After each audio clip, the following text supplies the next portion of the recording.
Jack the Joker. Hey, how's it going? Welcome. Nice to meet you. I'm going to drive you to the training. Cool, Yeah. sounds good. You're going to be with us for an hour.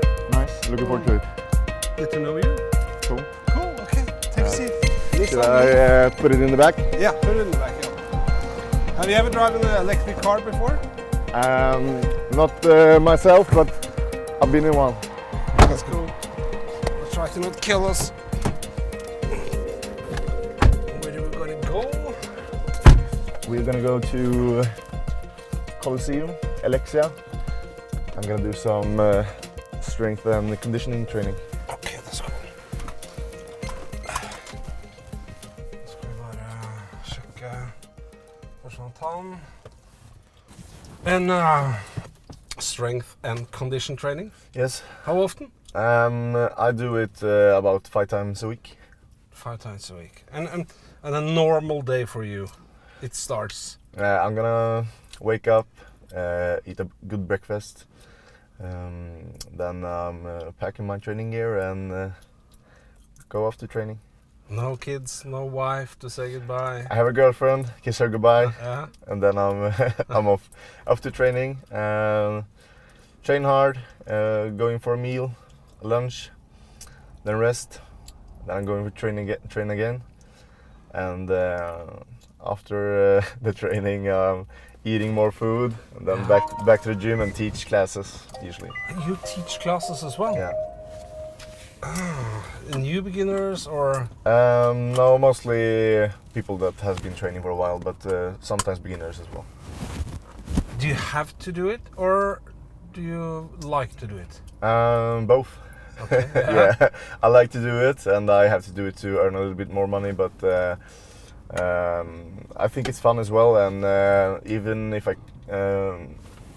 am at that point that I don't need the money, I will probably teach anyway because I like it, and I think it's good for my MMA. It keeps me sharp to repeat techniques with my students. To keep your head off the game, off the game, yeah. Yeah, That's correct, yeah. always on point, and so I think it's very healthy to teach as well. Jack, the fans are looking at the new UFC fighter. Yes. You're the next generation. Yeah, And we all would like to get to know you. of course. Because you're a Swede living in Norway. That's true. And how did the MMA career start? Why MMA?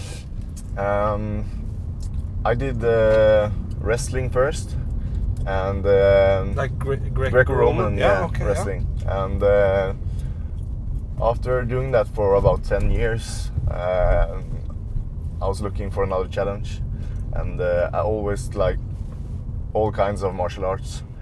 So, and of course you want to do the ultimate one, the best one. And I was searching for it for many years, and finally I just stumbled over MMA, and immediately I knew that this is the thing for me. And you had 10 years in Greco-Roman. Yeah, on and off. That's an Olympic. Did you have any experience with the national team in Sweden or? No, I trained hard and often, but I didn't do wrestling 100%. Okay. It was more like I love to do it and I love to compete, but in the teen years there's a lot of other things to do as well. Hanging with friends, school, stuff like that. So You call it an amateur wrestler. Yeah. Correct. Yeah. and And the first time you saw MMA, do you remember like UFC 01? no, it was more like small clips on YouTube. So I actually started watching Pride events on YouTube, and a little bit of Bass Rutten videos as well. And then I just continued to search for it, and I started watching the UFC, and became a huge fan of the sport, and eventually I started myself.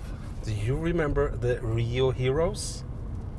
The real heroes. The Rio in Brazil. Rio Oh Heroes. yeah, like On the YouTube, event. yeah. The VADA Tudo stuff. Yeah, I've seen some of that as well. Yeah. I made a documentary where we visited those guys. Yeah, cool. The guys behind the VADA Tudo. Yeah. And they told us that there was huge success, but after the UFC, of course, they basically had to shut it down. Yeah. And your first training MMA, how did you stumble upon it? I was just Google it, and watching out for a club in my nearby me, and there was a MMA club where I lived at the moment. That was in Uddevalla, Sweden, and I tried it out a little bit there.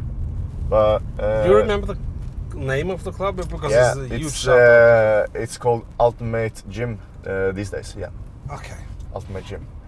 So and I was just there for a short period of time, and then I had to move to Norway. And then when I moved here, I just continued my so here, right? Continued my search for a new place to train, and I was at several places training, but eventually for now I am at Frontline Academy, and has been there for some For your years professional career, it's been Frontline Academy, right? And we were Team Hellboy at first, so with Joachim Hansen, and so you know the one of the pioneers, Joachim Hansen? yes. So you sparred with him, and yeah, of course, for several years. Great, yeah. So so would you consider him one of the reasons why you're here actually that good now? Yeah, of course, Really he has cool, a lot to do with my success, together with all the other guys that has helped me through the years. Yeah, of course. But you know, has a big Hellboy, part he's of a legend. He's of course like a mysterious type of guy, and very. still fights in Japan, I think. Yeah, he's still fighting, actually. Yeah. He would he corner you, or do you have any connection with him still? No, we don't train together anymore. So for now, I just have my team at Frontline Academy that is with me in the corner and stuff like that. But he has been cornering me for a couple of times, and it was good times. I enjoyed that. So and I'm proud of have been able to know him and teach from him. I'm sure he's very proud of you as well. Jack. I hope so. I think so. I think he's very proud because, as a pioneer, he would love to see the sport grow. Yeah. And, of course. And your first fight, your first professional fight. Yeah. That was in how did that become? Yeah. 2010. Okay. Against a man called Chris Gregg. That was in Norwich in England. And as I remember it, I first thought that I was gonna fight the amateur fight, and closer into the fight, I got to know that this was a professional fight. As the same day? No, it was like a couple of weeks before something. Okay. I was just like, I didn't get it at first. They just asked me, "Do you want to fight?" And I was just yes, and I didn't think about it. And then I understood at some point at training that okay, I'm gonna do a professional fight, and but I was super happy for that, because everybody else that I was training with was doing it, so I want to do it as well. But the difference is huge. For those who doesn't know, the difference between an amateur fight and a professional fight is elbows, no helmet. Yeah. So of course it's a step, and then I actually. So just to clear this out, so you have never ever fought an amateur MMA fight? Yeah, two. Only two. Yeah, I did too.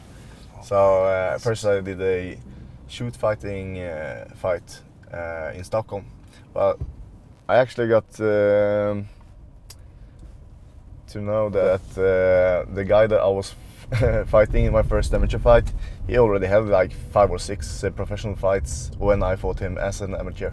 So he went like from professional to fight me in amateur, because they couldn't, because of my wrestling experience. I think they had a hard time to find somebody to match me in my amateur, so they put a pro in there with me. Yeah. Were you nervous the first time? Can you remember the feelings? No? Yeah, no. Like, I was a little bit younger, a little bit more crazier, so I didn't think about it too much. I was just happy to do it, and but yeah, I was. It went good. I won my first 2 amateur fights, and then I was doing the pro fight. That was a title fight as well. Not that does mean too much when you're at a lower level, but of course, I would assume that will meant the world to you, because you have your whole career has been title fights, Jack. Yeah, some of them at least. So, but yeah, so I did the pro match and enjoyed the experience, and since that day I've been focusing 100% on MMA. So you were working as a coach and as a teacher. Yep. You have classes. Yeah. You have never had a normal job. Yeah, I have. I worked. I had a lot of different jobs actually. Okay. Any cool stories? Take the best ones. Yeah, I have been working with endangered species of amphibians. What? So yeah, so endangered species of amphibians. Yeah, so okay. Like frogs and toads and stuff like that in a like breeding center in Sweden. So that was a cool job that I had. I also has been a teacher. Okay. At a school, and I worked in a pet shop for many years. So I've been doing loads of other stuff. This is because, you know, when people are talking about and have their impression about a prize fighter, you know, because you have become a prize fighter, you get money to beat up people. Yeah. And you worked with animals, kids. Yeah. What kind of a person are you? Why do you enjoy beating people up? I think I'm a mixed person. I'm a very competitive person as well. I love to do sports, and I think there's something special when you are up against an opponent that want to beat you. You get 100% focused.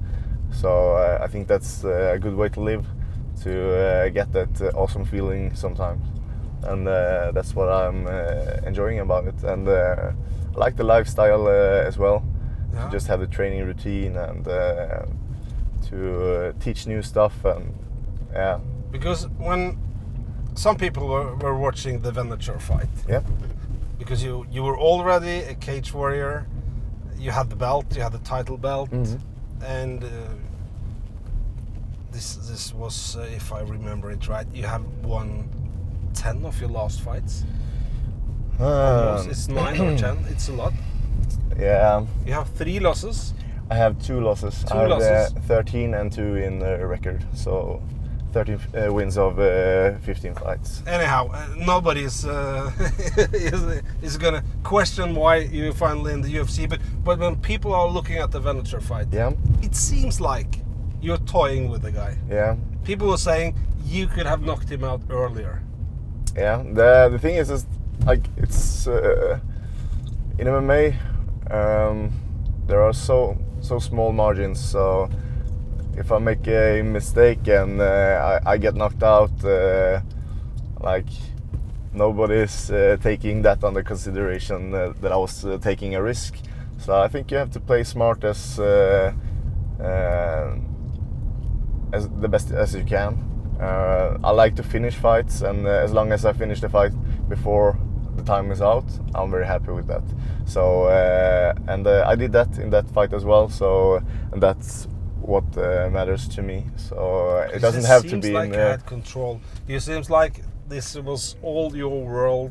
It was a little bit like Wonder Boy, if you know what I mean. You were having control. It was all rehearsed in a way. You seems to be calm and relaxed. Is that correct? Yeah, pretty much. We lost now, I think so. Now we're going down here again, yeah? Yeah. In that fight, I fought an opponent that fits me pretty well. So we had a good game plan for him, and it worked out. So I pretty much knew that the fight was gonna look that way. Did you already know that Joe Silva wants you to fight in the Hamburg card when you're going No. to venture? No. No, I didn't. We've been in contact with the UFC for some time before, but so I knew that someday I'll get the chance. So I was just focusing on. That's the dream, right? Yeah. UFC is the dream. Yeah, of course it is. There's nothing that you can even compare with. The UFC is the ultimate goal for a MMA fighter. Did Joe Silva take you through? How did that feel? Did Joe Silva call you or the agent? Or? No, yeah, it was my manager that was. He was sending me some text messages and asking me what I was gonna do in September, and I said I didn't have any plans. And finally, he was like sending me the UFC logo and was writing, "You're gonna fight for these guys." So I was just like super happy. My girlfriend was at home. I got goosebumps as well. I was just like, I was in tears. I was hugging my girlfriend as hard as I can. I was just like super happy. So that was an amazing feeling, and it still is when I'm thinking about it. You got 4 fights? Yeah, hopefully. I have 4 fights on my contract, so hopefully I win all 4. And how about your closest one? Yeah. Do you have of course some family in Sweden or in Norway? No, my family is in Sweden. Yeah. And what do they think about your fighting? They are just very proud. My mom thinks it's a little bit scary to watch the fights, but everybody's supporting me, and they're very proud of me. So it's good to have them in my back. So now is everybody looking forward to the UFC? Yep. And for the fans? Yeah. Why the Joker? Yeah, that was like even when I was in school, some friends were calling me that just because of my Joker-like smile, and I'm smiling all the time. And then I was at a weigh-in for one of my fights, and there were a couple of fighters there that was calling me the Joker as well. So I just said, okay, that's it. That's the nickname right there. So that's the story about it.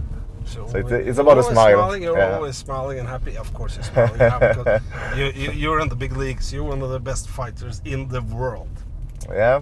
There are 600 only in contract with the UFC. Yeah, that's pretty cool. From all the world, this is a dream for everybody. So you have started your training camp now? Yeah, of course. I'm almost done with it. Your weight? You have to have a... Yeah, my weight is fine. I'm not one of those guys that cut very much, so I'm at 90 kilos now. Yeah. So I'm exactly where I should be, and I'm feeling good. And do you have your team brought any special sparring partners? Because for the viewers, because you are not supposed to fight an ordinary fighter. The other guy has got 4 fights. Yeah, it's 4 fights in the UFC, 14 and 2 in record, and he's a little bit of a tricky fighter because he's like very tall, lanky, southpaw, and he has a good skills. So it's a big challenge, the biggest one yet in my career. So it's gonna be interesting to solve that puzzle, and I'm sure I will make it, and feel like I've grown as a fighter after that, because I had to put some new tricks into my game for this fight. So I think it's a good opponent. Because the Frontline Academy, we're driving actually past it now. It's what a team. Yeah, amazing team. Now you have Mosen, yeah, Barin. Yeah, he's one of the pioneers in Norway as well. Regarding MMA, yeah. You got Emil Mek, yeah, also in contract with the UFC, and you got you. Yes. And Kenneth Berg. Kenneth Berg, Håkon Foss. And Håkon Foss. Yeah, Håkon Foss. Joakim Tollefsen. Yeah. Simon Thoresen is there. I have like a bunch of people. Some new upcoming talent as well. Josef Karim is going his second pro fight soon, and because we're seeing a lot of fighters making their debut in the UFC, and they start traveling around. Yeah. Do you think you could be based in Norway and Frontline Academy throughout your career? For sure, and I'm very determined that I will do that as well. I'm thinking that like when I'm training here at home, people are really looking at me. They want to help me, and I'm getting all the attention that I want. So it's and don't you think you have to train with better? You see Albuquerque. Yeah. This is the best training camp in the world by far. Yeah. Got all the leading stars, all the title fights, contender and holder, and even Alistair Overeem. He was moving to Albuquerque. Yeah, and I like some guys. That I think that if you feel that you are in a place where you're not evolving your game, where you're not getting challenging enough sparring, and so on, then you might have to go somewhere else. And of course, for everybody, even me, I think it's good to travel once in a while away, just to get out of your comfort zone and test yourself a little bit. But for right now, like if I'm going to another gym, they're not gonna care much about me. They're gonna make sure that their own fighters are getting the attention, and you have to be a superstar before they are bringing you into the warmth and taking care of you. So, and I think I already have that here, and as far as the technical stuff goes, I think that we are among the best in the world. And I've been for a couple of other places and trained with a lot of other guys, and I'm 100% sure that we have the technical ability that's required. So what's left is just challenging enough sparring, and I have that as well. So I'm super happy where I'm at, and I'm sure it will be enough to take me where I want. Why should fans pay to see you fight? Because I'm an entertaining fighter. I'm always going in there 100%, even if I'm getting rocked or dropped or whatever happens in there. I'm always gonna try to win. I leave my heart in the cage every time, and because are you a stand-up fighter? Do you prefer to knock them out? Do you prefer to wrestle? I prefer the all-around game actually, and that's what I want to show as well. I think MMA is all about the mixed game, and to be able to finish people from everywhere, from your back, from the top, standing up, and that's what I want to show, and I'm gonna do it in impressive fashion, so the fans get happy. Like the old school fighter who wants to fight yourself up the rank. No trash talking from Jack the Joker. Because there's a new game right now, Yeah. You have the title fights, you have the belt, of course you have to fight yourself up the rankings. Yeah. And then the worldwide wrestling almost. The trash talk. You need to talk yourself into money fights like Conor McGregor. Yeah, but the thing is that you see, after Conor came into the game and was doing his thing, people are trying to copy that, and I see that a lot. And it's not that easy, to just get out there and trash talk, because there's a big chance that you make a fool out of yourself as well. Oh yes. And so I will respond to whatever that is said to me, and I will try to shine in my own way, but I'm not gonna copy Conor or anybody else because that's because this will be new for you, because you will now see after a couple of fights, if you have success, people will start talking shit. Probably. You know, of course. Yeah. This is a part of the game. Have you done any thinking about if you're on a press conference? You know, the guy might start to talk shit about you, to intimidate you, to make you not look good. Yeah, well. This will be new for you, right? Yeah, it will be new for me, and I will just make sure that I'm gonna be the sharper and more intelligent person and come up with the best answers. So I think I will handle myself well when I get to that point. But it's not that much in my nature to trash talk myself. So as I said, You'll be joking. Yeah, I think like I want to just be me, and that is what will be best for me in the long term, because sooner or later you can't put on a mask and have it all the time. People will see through it. So I think it's better that you are yourself, and I think that's why Conor McGregor is very successful himself, because he doesn't have to act all the time. He just flows and do what comes up in his head, and that's why it seems so natural for him. So when will you start talk about fighting the big names? I like probably right after this fight. If I'm winning this fight, I'm gonna for sure try to get a bigger name. And do you think you can beat them all? Yeah, for sure. I'm 100% sure that I could probably do it right now. So wow, that's cool. Yeah, I'm no doubt in that. So it's just about getting the fights. So I'm gonna try to put on a show, and if I manage to do that, probably I can ask for a little bit more as well regarding fights. Your dream fight? What's the dream fight? For the title, of course. So right now it's Michael Bisping. If there's somebody else taking that place, I'm gonna go for him. So I want the belt. I want to be the best in the world in my weight division. So that's my goal.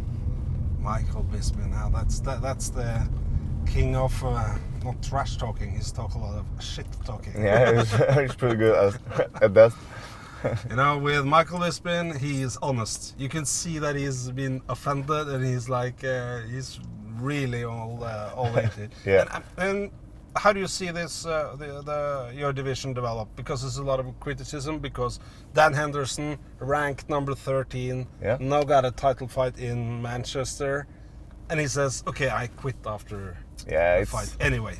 It's because of the previous history between him and Bisping, but anyway, there is a lot of other good guys there. You know, is that important? Is that important? Is that really important? To see, okay, there's a history, okay, that's why we put on the fight.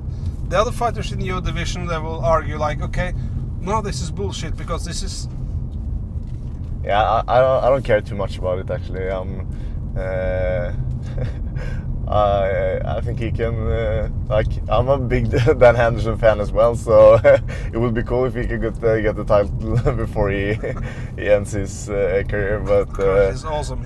Then he's got the title belts in Pride, in the UFC, and in Strikeforce. Yeah. So he will go down in history with the single one. Yeah. So you're a Dan Henderson fan as well, yeah? Yeah, for sure. And but yeah.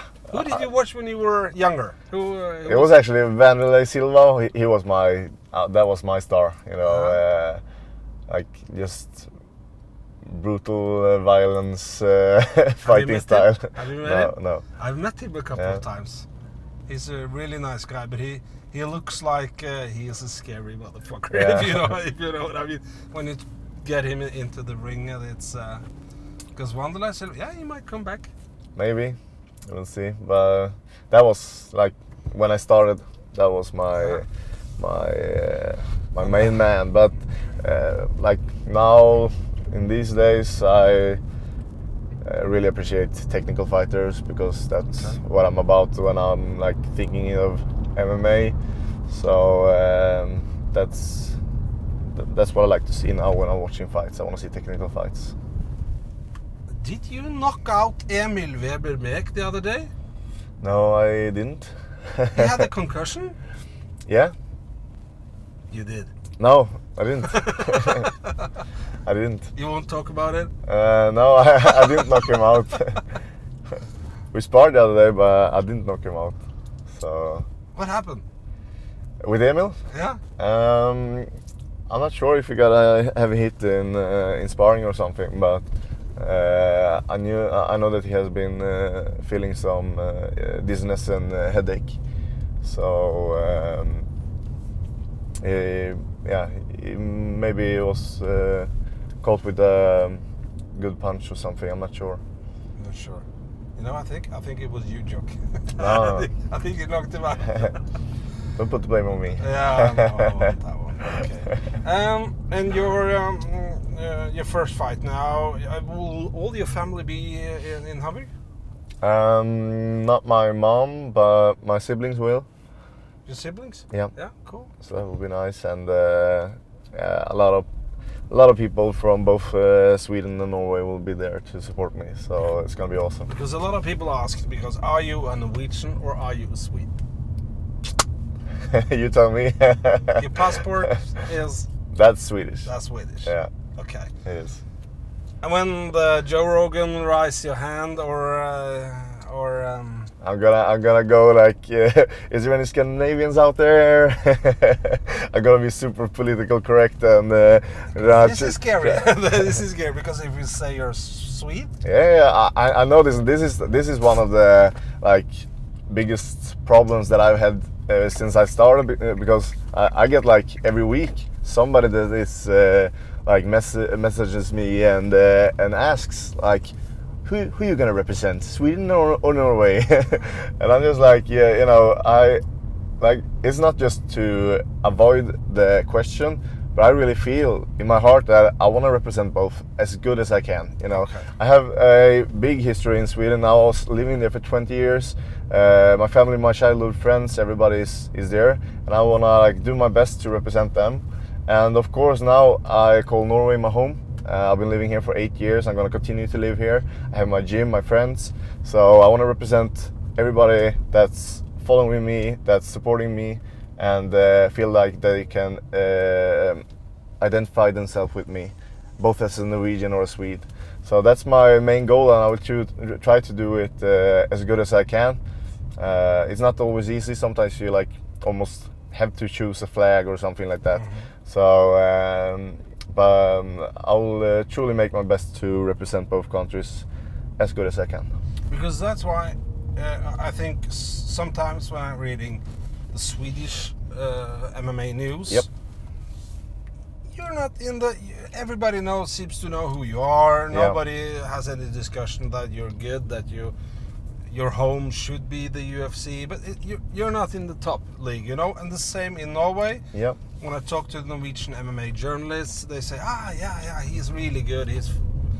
Because you got a lot of credits, but you're not that much in the papers. Yeah, and I think that will be a... Yeah, the thing is that it's the problem here is that it has the same effect as you mentioned in both countries. The Swedes think I'm a little bit Norwegian, so maybe we don't love him as much as the other Swedes, and the Norwegians they think the same. He's a little bit of a Swede, so we might not love him as much as the Norwegians. I'm thinking that might be the thing now, but you know, once success is coming, it might go the other way, that people like, he's ours instead. We'll see. Correct. I'm hoping for that. But I think this is the answer the fans would like to hear. Yeah. You love them both. Yeah, I do. You're born and raised in Sweden. Yeah. You got your club and your friends and your girlfriend from Norway. Yeah. So I think when people are listening to this, Yeah. I think you will get love. That's great because like, yeah, it's not. I think that's easy. Yeah. Nobody I knows. hope so. I hope You so. have to because you have to make a decision. Are you Swede Yeah. or are you Norwegian? Yeah. I am a Swede living currently in Norway. Yeah. Blah blah blah. It's blah, always blah. like that. Because nobody knows. Yeah. But now they know. Yeah. That's good. And oops. The Frontline Academy. Yeah. Are the same guys your agent as well? Or do you have an agent from the United States? No, I have one does that from England, actually. So, and me, Håkon and Mossen is under the same management. So, and then Frontline have also Andreas Lagor that is helping a lot of the other fighters. So there's a little bit, yeah. People can choose who they want to. Okay, so to, you don't to help have them. to have the same agent in No. the Frontline. Okay. It's all up to you. I have actually a funny thing about Swedish Norwegian stuff. Be careful though, Jackson. Yeah. You don't lose it all again. Yeah. It was just like, you know, they was asking me about what flag do you want on your Reebok gear. I was just shit, can I have both? But I couldn't have both, and then there was just like, okay, and they said to me that they don't have a Norwegian flag because there isn't no Norwegians in the UFC yet, and they can't make it before the UFC Hamburg thing. So, but apparently they had the universal flag. I don't know how it will look like. So, but I was just okay. Let's go with the universal flag, you know. So it's gonna be interesting to see how it looks. That's awesome. So you're going under the UN flag? Yeah, you know? something like that. Peacekeeper. Yeah. So. The unified. We are all flag. one. We Yeah. are all one. That's just wonderful. Because there should be another fighter from the Frontline Academy, Emil Mek, on the card as well. But as we all know, he considered the VADA rules and found them to be a little bit hard to Yeah. to cope with right now. Because did you have any problems? Well, no, with the no. VADA rules, No problem at all. Everything is good on that point. Yeah. So yeah, I'm not worried about that. I'm almost not taking headaches pills or anything like that. So I'm very as clean as it gets. You're a natural guy. Yeah. You know, you're famous. Your hero. Yeah, it's not that clean, but that was like, that. yeah. It was in other times. It was. It was other times. Yeah. No, I think we should try to find your gym. Yep. I think I'm lost again now. How do you feel the Nissan? Nissan is the sponsor. It's sponsor for the UFC as well. Feels good. Feels good. I'm sitting comfortable. That's cool. It's nice and quiet in the car. So It's electric. yeah, it's good. It's also, and now you have to guide me a little bit. Should we go left, right? Let's see. We have to go probably left somewhere. Okay, I'll take left here. This one. You can try it out. You're living in the nice part of Oslo. I do. What's your girlfriend doing, Jack? She's working at the pet shop. So you met your girlfriend at the pet shop? Yes. That's sweet. Yeah. What kind of pets do you have at home? Unfortunately, my poor hamster, she passed away today. No. Yeah. So God, I'm a little bit no worries. I'm a little bit sad, but she was pretty old, lived a good life. So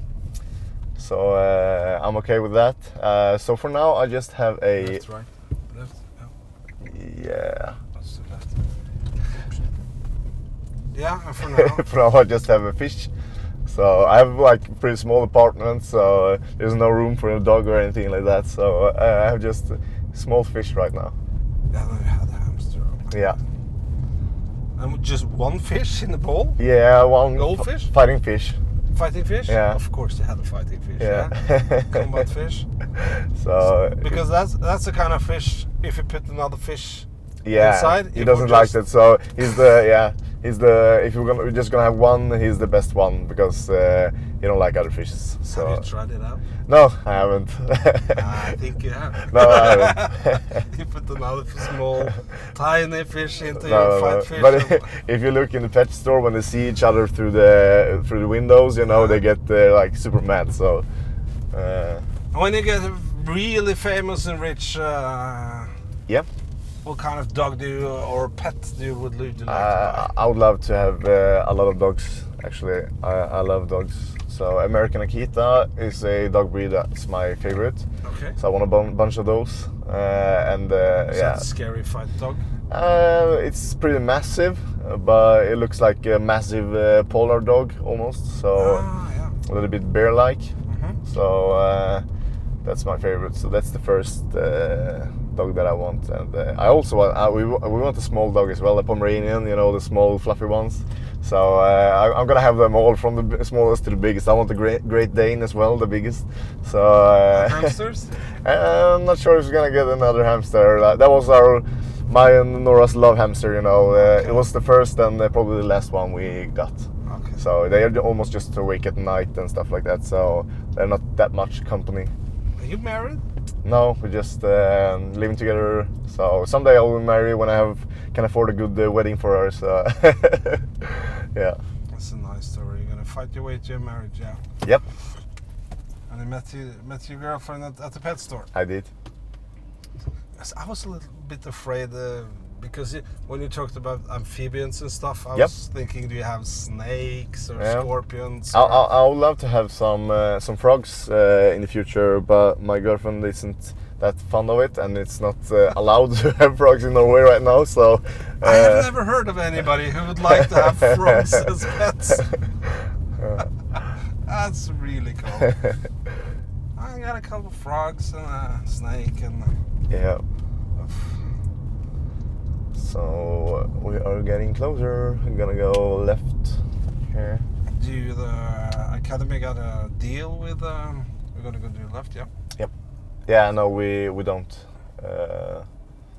So it's just like I have a friend of mine that was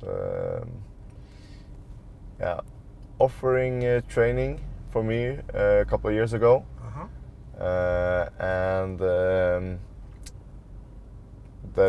Since I started training with him, I haven't lost a fight, so I think I will continue with that. Seems to be a good idea. Yeah. Last questions before I drop you off, because you are being recognized now. People know who you are, right? More and more. Yeah. How would the celebrity status change the Joker, do you think? No, it's not allowed. Oh, shit. Next, left. No, That's not allowed. Not allowed. Okay, we have to turn around then. Yeah. How it will change me as a person? Yeah, because when people know that you're fighting in a cage. Yeah. I think some people think you're a bully or get scared of you or. Yeah. I don't think I come from a very humble beginning, so I think that my background will help me to stay with both my feet on the earth, and to be humble and respectful is very. I need to take a U-turn because it's. Yeah, to be humble and respectful is very important to me, and I'm sure I will continue to be a decent person, even when I get success. I think the rest of the world are we're pretty satisfied with you being a decent person, because you're for sure a hell of a fighter. Thank you. Yeah, this must be for people watching this. This is a nightmare when the cage is closed, but it's a wonderful, pet-loving Swede living in Norway. Yeah. Thank you very much. I really appreciate you would have the Nissan Leaf drive with us, and hopefully the fans at home would getting to know you a little bit better. Thank you very much for having me. It was a nice ride, and it was awesome to reach out to everybody that is watching this. So now we know you're just a loving Swede living in Norway. Yeah, that's right. Who deserves love from everybody. Yeah, thank you very much. All right. Oh, security. Thank you. So,